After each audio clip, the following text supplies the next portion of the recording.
Gracias, Damián Nabot, por este análisis. Vamos ahora a tratar de entender cómo impactan los posicionamientos del presidente electo ya proclamado por el Congreso, Alberto Fernández, en relación a los conflictos que se están dando en Chile, en Brasil y en Bolivia, y qué dice Estados Unidos, cómo se leen desde Washington. Estamos en comunicación con Rafael Matus Ruiz, corresponsal de La Nación allí. Muy buenas tardes, Rafael. Muchas gracias por atendernos. ¿Qué tal, Luciana? ¿Cómo estás? Bueno, la primera cuestión es la situación que se vive en Bolivia y la declaración de la Casa Blanca, la respuesta de Alberto Fernández en relación a que Estados Unidos o Donald Trump volvía a las viejas prácticas de los años 70. ¿Cómo se tomaron esas declaraciones en Washington? Mira, hablé justamente ayer con tres personas que están siguiendo muy de cerca la relación bilateral entre la Argentina y Estados Unidos, y todos reaccionaron con bastante preocupación, ¿no? a la declaración de Alberto Fernández.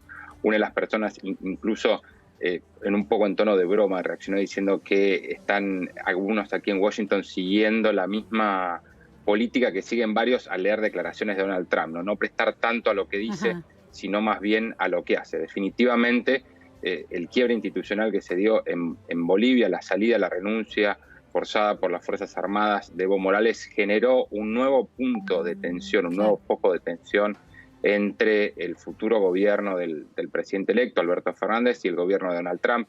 Hay que decir también que ningún otro mandatario de la región fue tan efusivo y tan celebratorio con lo que ocurrió en Bolivia como Donald Trump, quien dijo que Estados Unidos aplaudía al ejército y a los manifestantes que habían salido a la calle, y aprovechó para mandar un mensaje muy directo a Venezuela y Nicaragua, diciendo que el hemisferio occidental estaba cada vez más cerca de ser más libre, más democrático. Rafael, la preocupación de estas fuentes con las que estuviste en contacto ayer tiene que ver con cómo complicaría estos dichos de Alberto Fernández una negociación sobre el tema del Fondo Monetario Internacional, o tiene que ver con otro, con ese tema puntual.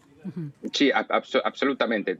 Aquí todos están siguiendo muy de cerca las señales que se envían desde Buenos Aires a Washington y viceversa, a sabiendas de que para que prospere la futura negociación que va a llevar adelante el gobierno de Alberto Fernández con el Fondo Monetario Internacional, es clave el apoyo de la Casa Blanca. Estados Unidos es el principal accionista en el Fondo Monetario. Y ayer, en la Organización de Estados Americanos, un diplomático hizo mención justamente cuando discutíamos esta reacción de Alberto Fernández a el comunicado de Donald Trump, que Argentina tiene que resolver muchos problemas económicos y para eso necesita sí o sí el respaldo de Estados Unidos. Te diría que hoy es el punto central que se mira a la hora de analizar la relación bilateral entre Estados Unidos y la Argentina. Ya había un foco de tensión con Venezuela, ahora Bolivia vuelve a abrir otro frente. Ahora, Rafael, vos que conocés esos pasillos y ese ambiente, ¿cómo es? ¿Puede una declaración radicalizada, contundente de un presidente latinoamericano como Alberto Fernández puede alcanzar eso para entorpecer una negociación? Si no la dijera, ¿la negociación sería más fluida? Bueno, hace ruido, ¿no? Hay que aclarar también que el mensaje que da Alberto Fernández en respuesta al comunicado de Trump se complementa también con varios mensajes que ocurren lejos de la esfera pública, ¿no? Entre los contactos que hay con el Departamento de Estado y también con la Casa Blanca. Pero definitivamente el hecho de que haya otro desacuerdo, si se quiere poner esa palabra, entre el gobierno de Donald Trump y el futuro gobierno de Alberto Fernández, ciertamente no ayuda, ¿no? Es un punto más que puede llegar a generar rispideces frente a lo que muchos están viendo aquí en Estados Unidos como un doble eje que se está armando en América Latina, por un lado con López Obrador y con Alberto Fernández, y por otro lado con Bolsonaro en Brasil y quizá un nuevo gobierno de derecha en Uruguay, ¿no? Esto generaría un reacomodamiento regional bastante importante cuando uno piensa en el escenario que teníamos hasta hace apenas unos meses, en el cual Brasil, Argentina, Chile, Colombia arman un bloque bastante homogéneo con el cual la Casa Blanca se siente bastante cómoda. Ahora, Rafael, me llama la atención lo que mencionás de Andrés Manuel López Obrador, porque una serie de analistas mexicanos con los que hemos estado dialogando para entender la visita de Alberto Fernández a ese país y la relación de AMLO con el Grupo de Puebla señalan que México está mucho más interesado en su relación con Estados Unidos y Andrés Manuel López Obrador mucho más alineado que Donald Trump, y sus intereses no están puestos, sus ojos no están puestos tanto en América Latina y en América del Sur particularmente.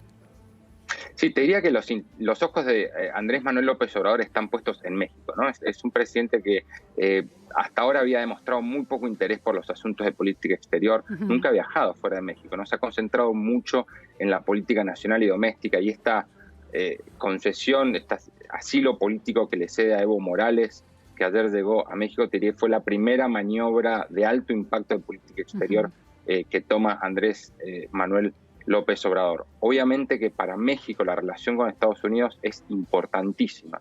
Es quizá la relación bilateral más arraigada, más profunda y más amplia que existe en el hemisferio. Recordemos que en Estados Unidos viven cerca de 50 millones de mexicanos, que es prácticamente otro país, ¿no?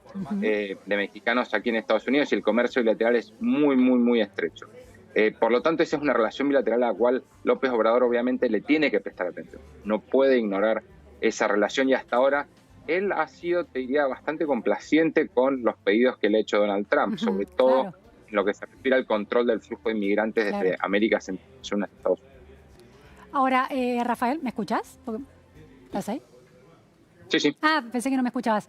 Entonces es interesante lo que decías. Desde Washington, de todas maneras, a Andrés Manuel López Obrador se lo ve en una alianza con un eje de centro-izquierda o progresista en América Latina, a pesar de esa relación tan cercana y tan determinante que tiene México con Estados Unidos. Bueno, justamente ayer leí un artículo de Stephen Hanke, vos lo recordarás, es el conocido como el padre de la convertibilidad, que en los últimos meses ha insistido mucho en que la economía argentina tiene que dolarizarse. Y él iba más allá, no lo acusaba de ser socialista.